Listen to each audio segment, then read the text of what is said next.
안녕하세요. 저는 박정자라고 합니다. 올해 75세입니다. 이 글을 읽고 있는 여러분께 제가 겪은 가슴 아픈 사연을 들려드리고자 합니다. 평생을 바쳐 키운 딸이 제 인생에 이렇게 큰 상처를 줄 줄은 정말 몰랐습니다. 지금부터 제 이야기를 들어주시겠어요? 젊은 시절 저는 남편과 함께 작은 카페를 운영하며 행복한 신혼 생활을 보냈습니다. 카페는 작은 규모였지만 손님들은 늘 북적였고 저희 부부는 손발이 척척 맞았습니다. 남편은 커피를 만들고 빵을 굽는 일을 맡았고 저는 홀에서 손님들을 맞이하며 서비스를 제공했습니다. 하루하루가 바빴지만 서로에게 의지하며 꿈을 키워갔습니다. 첫 딸이 태어났을 때 우리의 삶은 더욱 풍성해졌습니다. 남편과 저는 딸의 작은 손과 발을 보면 눈물을 흘렸고 그 아이가 우리의 미래라는 생각에 가슴이 벅찼습니다. 카페 일이 아무리 힘들어도 딸을 바라보면 모든 피로가 사라지는 듯했습니다. 우리는 딸의 웃음을 보면 모든 걱정을 잊고 행복을 느꼈습니다. 딸은 날이 갈수록 총명하고 예쁘게 자랐습니다. 그녀의 성장은 우리에게 큰 기쁨이었고 우리는 딸이 더 나은 삶을 살 수 있도록 최선을 다했습니다. 저희 부부는 매일 열심히 일하며 딸을 위한 저축을 시작했고 그녀의 미래를 위해서라면 무엇이든 할 준비가 되어 있었습니다. 딸이 초등학교에 입학했을 때 저는 그녀가 얼마나 똑똑하고 재능이 있는지 깨달았습니다. 학교에서도 항상 우수한 성적을 받았고 선생님들도 그녀의 재능을 칭찬하곤 했습니다. 남편과 저는 딸이 자랑스러웠고 그녀를 위해 더 많은 것을 해주고 싶었습니다. 우리는 그녀가 원하는 책과 학용품을 아끼지 않고 사주었고 항상 그녀의 교육에 관심을 기울였습니다. 중학교와 고등학교를 거치면서도 딸은 항상 반에서 상위권을 유지했습니다. 그녀의 노력과 성실함은 모든 이의 모범이 되었습니다.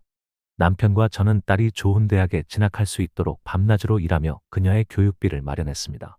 마침내 딸이 명문대학에 합격했을 때 우리는 말로 표현할 수 없는 기쁨을 느꼈습니다. 대학을 졸업하고 딸은 좋은 직장에 취직하게 되었습니다. 그녀의 성공은 우리 가족의 자랑이었고 우리는 딸이 더욱 번창하길 바라며 응원했습니다. 그녀는 직장에서 능력을 인정받아 빠르게 승진했고 그녀가 성공하는 모습을 보며 저희는 보람을 느꼈습니다. 그러나 그녀의 성공 뒤에는 점점 우리와의 거리가 생기기 시작했습니다. 딸이 결혼을 결심했을 때 우리는 사위를 처음 만났습니다. 처음에는 사위도 저희를 존경하고 따르는 것처럼 보였습니다. 우리는 그를 가족으로 받아들이고 그와의 관계를 잘 유지하려고 노력했습니다. 그러나 결혼 후 시간이 지나면서 사위는 점점 냉랭해지기 시작했습니다. 그는 우리와의 소통을 피하고 딸 역시 점점 우리와 거리를 두었습니다. 가족 모임에서도 사위는 저를 무시하는 듯한 태도를 보였습니다. 명절이나 생일 파티 때도 그는 항상 핑계를 대며 일찍 자리를 떠나곤 했습니다. 딸은 그런 사위를 이해하려고 했지만 저는 점점 소외감을 느끼기 시작했습니다. 가족 모임이 점점 두려워졌습니다. 사위는 점점 저희 부부가 모아둔 돈에 대해 자주 물어보기 시작했습니다. 처음에는 단순히 궁금한 줄 알았지만 나중에는 돈을 요구하기 시작했습니다. 제가 거절하면 딸은 사위 편을 들며 저를 설득하려 했습니다.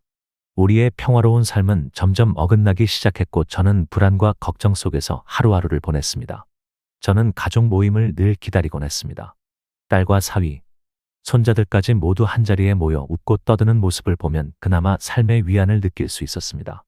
그러나 어느 순간부터 가족 모임이 저에게 점점 두려운 일이 되어갔습니다. 사위는 언제나 제 말을 무시하고 딸은 그런 사위를 제지하지 않았습니다. 손자들도 저를 찾지 않았고 그들의 웃음 속에서 저는 홀로 소외감을 느꼈습니다. 모임 중에 대화를 해보아도 사위는 저를 투명인간 취급했습니다. 그는 늘 핑계를 대며 저와의 대화를 피했고 딸은 그런 상황을 모르는 듯 했습니다. 저는 점점 대화에서 소외되었고 그저 그 자리에 앉아 있는 것이 전부였습니다. 주변의 웃음소리는 저에게 더 큰 상처가 되었고 저는 점점 그 자리를 피하고 싶어졌습니다. 시간이 지날수록 가족 모임이 두려워지기 시작했습니다. 저는 모임이 있을 때마다 병이 난 것처럼 몸이 무거워졌고 가슴이 답답해졌습니다. 한 번은 사위가 갑자기 저에게 금전적 도움을 요청한 적이 있었습니다. 처음에는 단순히 어려운 상황에서 잠시 융통을 하는 줄 알았습니다. 그러나 그 요청이 반복되면서 점점 그의 진심을 알게 되었습니다. 그는 딸의 성공 뒤에 숨어 저희 부부가 평생 모은 돈을 노리고 있었습니다. 제가 그 요청을 거절하면 그는 딸에게 가서 저를 설득하도록 했습니다. 사위의 금전적 요구는 갈수록 더 노골적이 되었습니다. 처음에는 생활비나 아이들 학비 같은 것이었지만 나중에는 사치품이나 여행 경비까지 요구했습니다. 저는 그런 요구를 도저히 받아들일 수 없었지만 딸은 늘 사위 편을 들었습니다. 그는 제가 너무 인색하다고 생각하며 우리 가족의 평화를 위해 돈을 좀 내어놓으라고 했습니다. 이런 갈등은 점점 심각해졌습니다. 저는 사위의 요구를 거절할 때마다 딸과의 관계가 더 멀어지는 것을 느꼈습니다. 그녀와의 대화는 점점 줄어들었고 저는 매번 불편한 마음으로 집안일을 하며 눈치를 보았습니다. 사위와의 갈등은 우리 가족의 평화를 깨뜨리고 저는 점점 더 큰 상처를 받았습니다. 나이가 들면서 건강도 점점 나빠졌습니다. 허리 통증과 관절염이 심해져서 병원에 자주 가야 했습니다. 사위는 제 건강 상태를 이유로 요양원에 보내야 한다고 주장했습니다. 딸은 처음에는 망설였지만 점점 그의 말에 설득당하는 것 같았습니다. 그들은 요양원이 더 나은 환경을 제공할 것이라고 말했지만 저는 그 말이 믿기지 않았습니다. 제 마음속에는 그들이 저를 요양원에 버리려는 생각이 자리 잡았습니다. 어느 날 딸이 저를 병원에 데려가겠다며 준비를 하라고 했습니다. 저는 그녀가 걱정해 주는 마음에 감동했고 병원에서 건강검진을 받을 수 있다는 생각에 안심했습니다. 그러나 집을 나선 후 도착한 곳은 병원이 아니라 요양원이었습니다. 다른 사위와 함께 저를 요양원 입구에 데려다 놓고는 며칠 동안만 지낼 곳이라며 저를 안심시키려 했습니다. 저는 혼란스러웠고 무언가 잘못되었다는 것을 직감했습니다. 그 순간 제가 알던 모든 것이 무너져 내리는 것 같았습니다. 딸과 사위는 제 눈을 피하며 서둘러 떠났습니다. 저는 그들을 붙잡고 싶었지만 다리가 떨려서 움직일 수가 없었습니다. 요양원 문 앞에 서서 저는 혼자 남았습니다. 그들의 뒷모습이 사라질 때까지 저는 그 자리에서 있었고 결국 문이 닫히면서 현실을 받아들여야 했습니다. 그 순간의 절망은 이루 말할 수 없었습니다. 제가 사랑하고 믿었던 딸이 저를 이렇게 버리다니 모든 것이 거짓말이었습니다. 저의 인생은 그 순간부터 완전히 달라졌습니다. 요양원 생활이 시작되면서 저는 더 큰 고통과 외로움을 느껴야 했습니다. 요양원에 들어서자마자 저는 낯선 환경과 사람들 속에서 큰 충격을 받았습니다. 요양원은 깨끗하고 잘 관리된 곳이었지만 그곳은 집이 아니었습니다. 처음으로 들어선 요양원의 복도는 차가웠고 직원들은 바쁘게 움직이며 저를 신경 쓰지 않는 듯 보였습니다. 저는 그저 한 구석에 서서 모든 것을 받아들이려고 했습니다. 요양원 직원들은 저를 안내하며 방을 소개했습니다. 방은 깨끗하고 필요한 물건들로 채워져 있었지만 저는 그곳이 감옥처럼 느껴졌습니다. 낯선 침대와 낯선 냄새 그리고 낯선 얼굴들 속에서 저는 더욱 고립감을 느꼈습니다. 아무리 깨끗하고 잘 갖추어져 있어도 그곳은 제 집이 아니었습니다. 저는 집으로 돌아가고 싶었지만 그것은 불가능하다는 것을 깨달았습니다. 그 후 며칠 동안 저는 요양원 생활에 적응하려고 노력했습니다. 그러나 매일이 힘들고 고통스러웠습니다. 낯선 환경과 사람들 속에서 저는 점점 자신을 잃어갔습니다. 요양원 생활이 시작된 후 저는 매일같이 고립감과 외로움에 시달렸습니다. 새로운 사람들과의 관계를 맺으려고 노력했지만 마음의 벽이 너무 높았습니다. 다른 사람들은 저희 아픔을 이해하지 못했고 저는 점점 혼자가 되어갔습니다. 요양원에서는 매일 같은 일상이 반복되었습니다. 아침에 일어나서 식사를 하고 정해진 시간에 운동을 하고 다시 식사를 하는 그런 반복된 일상 속에서 저는 점점 더 깊은 외로움을 느꼈습니다. 다른 사람들과 대화를 나누어 보려고 했지만 그들은 저와 다른 세상에 살고 있는 것 같았습니다. 누구도 저희 이야기에 귀 기울여 주지 않았고 저는 점점 말수가 줄어들었습니다. 요양원의 규칙적인 생활은 저를 더욱 지치게 했고 마음속 깊은 곳에서는 늘 집으로 돌아가고 싶은 생각뿐이었습니다. 이렇게 하루하루가 지나가면서 저는 점점 더 깊은 절망에 빠져들었습니다. 딸과 사위가 저를 찾아올 것이라는 희망은 시간이 지날수록 완전히 사라졌고 저는 이곳에서 영원히 잊힐 것이라는 두려움에 휩싸였습니다. 요양원의 차가운 벽들 속에서 저는 더 이상 자신을 찾을 수 없었습니다. 모든 것을 체념한 채 저는 그저 시간이 지나기만을 기다렸습니다. 요양원에서의 일상은 매일 똑같았습니다. 아침에는 일어나서 간단한 아침 식사를 하고 정해진 시간에 운동을 하고 다시 점심을 먹고 오후에는 정해진 프로그램에 참여하는 반복된 생활이었습니다. 처음에는 이런 일상이 안정감을 주는 듯했지만 시간이 지날수록 지루함과 허무함만 남았습니다. 결국 시간 때우기일 뿐 정말 무언가 배우거나 발전하는 게 아니었으니까요. 식사 시간에는 늘 같은 자리에서 같은 음식을 먹었습니다. 다른 요양원 입소자들과 함께 식사하지만 대화는 거의 없었습니다. 저마다의 생각에 잠겨 있거나 단순히 시간을 보내는데 급급해 보였습니다. 저는 그들 사이에서 더욱 외로움을 느꼈습니다. 식사 시간이 되면 더욱더 제 가족들이 그리워졌습니다. 저녁이 되면 방으로 돌아와 침대에 누워 TV를 보거나 책을 읽는 것이 전부였습니다. 하지만 마음이 불편해서 그런 활동도 집중할 수가 없었습니다. 모든 것이 무의미하게 느껴졌고 하루하루가 지루하게 흘러갔습니다. 이곳에서는 시간이 멈춘 것처럼 느껴졌습니다. 하루가 끝나고 잠자리에 들 때면 내일도 똑같은 하루가 반복될 것이라는 생각에 마음이 무거워졌습니다. 요양원의 창가에 앉아 바깥을 바라보는 시간이 늘어났습니다. 창밖에는 아름다운 정원과 꽃들이 있었지만 그 풍경조차 저를 위로할 수 없었습니다. 저는 바깥 세상과 단절된 채로 누군가 저를 찾아와 주기를 기다렸습니다. 하지만 딸과 사위는 한 번도 저를 찾아오지 않았습니다. 그들의 얼굴을 다시 볼 수 있을까 하는 희망은 점점 사라져갔습니다. 매일 창밖을 보며 기다리다 보면 과거에 행복했던 시절이 떠오르곤 했습니다. 젊었을 때 남편과 함께했던 순간들, 딸이 어렸을 때의 모습, 그 모든 추억들이 저를 더욱 슬프게 만들었습니다. 과거의 기억에 매달리며 위로를 받으려 했지만 그것은 오히려 저를 더 큰 고통으로 몰아넣었습니다. 모든 것이 끝난 것만 같은 절망감에 휩싸였습니다. 기다림은 끝이 없었습니다. 요양원에서는 가족들이 찾아오는 사람들을 볼 때마다 저도 모르게 부러움과 질투가 생겼습니다. 그들은 행복해 보였고 저와는 다른 세상에 사는 것 같았습니다. 저는 그렇게 창가에 앉아 하루하루를 보내며 희망 없는 기다림 속에서 살아갔습니다. 요양원에서의 생활이 길어질수록 저는 점점 스스로를 잃어갔습니다. 건강도 점점 악화되었고 마음의 상처도 깊어졌습니다. 처음에는 나름대로 긍정적으로 생각하려 했지만 시간이 지날수록 그런 노력도 무의미하게 느껴졌습니다. 저는 점점 더 우울해졌고 더 이상 무엇을 위해 살아가야 할지 모르겠다는 생각이 들었습니다. 한 번은 요양원에서 제공하는 미술치료 프로그램에 참여해 보았습니다.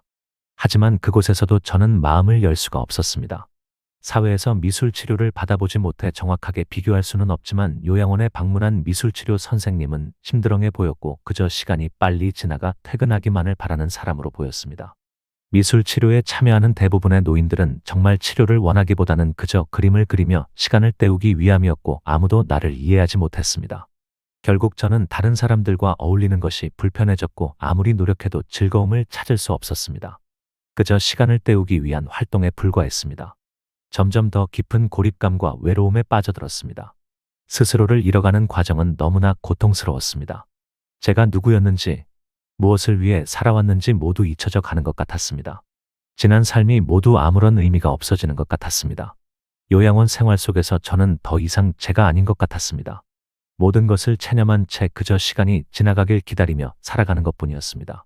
이렇게 저는 점점 더 깊은 어둠 속으로 빠져들었습니다. 요양원에 있는 동안 저는 여러 사람들을 만났습니다. 하지만 그들과의 관계는 늘 어려웠습니다. 각자 자기만의 고통과 외로움에 갇혀 있었기 때문에 마음을 열고 대화하는 것이 쉽지 않았습니다. 처음에는 몇몇 사람들과 이야기를 나누려고 노력했지만 서로의 상처를 건드리는 일만 많아졌습니다. 식당이나 휴게실에서 다른 입소자들과 마주치면 간단한 인사 정도는 했지만 깊은 대화를 나누는 일은 드물었습니다. 그들 역시 저처럼 가족에게서 버려졌다는 사실에 깊은 상처를 안고 있었기 때문입니다. 서로 이야기하고 의논해 달라질 게 없는 현실이라고 생각하기 때문에 우리는 서로의 아픔을 숨기고 이야기하지 않았습니다. 우리는 같은 공간에 있지만 각자의 마음속에는 높은 벽이 쳐져 있었습니다. 점점 저는 사람들과의 관계를 포기하게 되었습니다. 그들과의 대화가 무의미하게 느껴졌고 차라리 혼자 있는 것이 더 편하다고 생각했습니다. 다른 사람들과의 관계를 맺으려는 시도는 결국 저에게 더 큰 고통과 외로움을 안겨주었기 때문입니다. 그렇게 저는 점점 더 고립되어 갔습니다.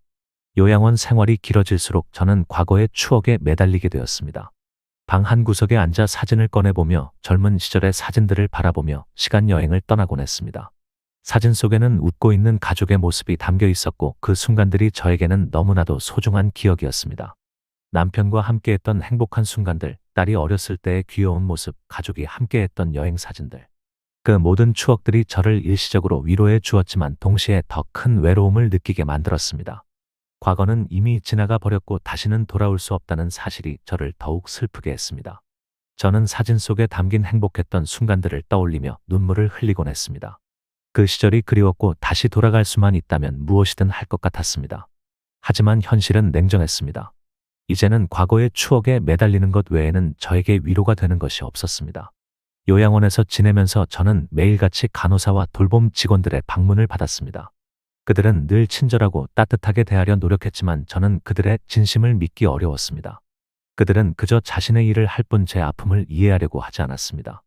그들은 그저 자신들의 일을 우리가 더 힘들게 만들지 않기만을 바랐습니다. 평소에는 웃으며 친절하지만 무언가 필요하다거나 도와달라는 말을 하면 그들은 불편한 표정을 숨기지 않았습니다. 우리가 스스로 서비스를 해결할 수 없는 이용자라는 걸 잘 알고 있기 때문이었겠죠. 간호사는 매일 제 건강 상태를 체크하며 필요한 것들이 있는지 물어보았습니다. 처음에는 그들의 친절함에 감사했지만 시간이 지날수록 그들의 방문이 점점 부담스럽게 느껴졌습니다. 저는 더 이상 그들에게 기대할 것이 없다고 생각했습니다. 그저 그들이 빨리 돌아가기를 바랄 뿐이었습니다. 다른 입소자들 마찬가지였습니다. 우리는 각자 자신의 세계에 갇혀 있었고 서로의 존재를 인정하기 어려웠습니다. 요양원 정원의 벤치에 앉아 있을 때면 자연스럽게 과거를 회상하곤 했습니다. 아름답게 피어난 꽃들과 푸른 잔디를 보며 젊은 시절의 기억들이 떠올랐습니다. 남편과 함께했던 행복한 시간들, 딸과 함께 보냈던 소중한 순간들, 그 모든 것이 이제는 먼 과거의 일처럼 느껴졌습니다.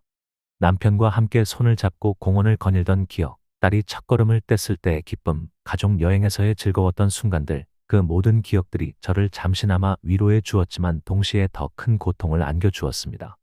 과거는 돌아올 수 없고 현재의 저는 그저 외로운 노인일 뿐이었습니다.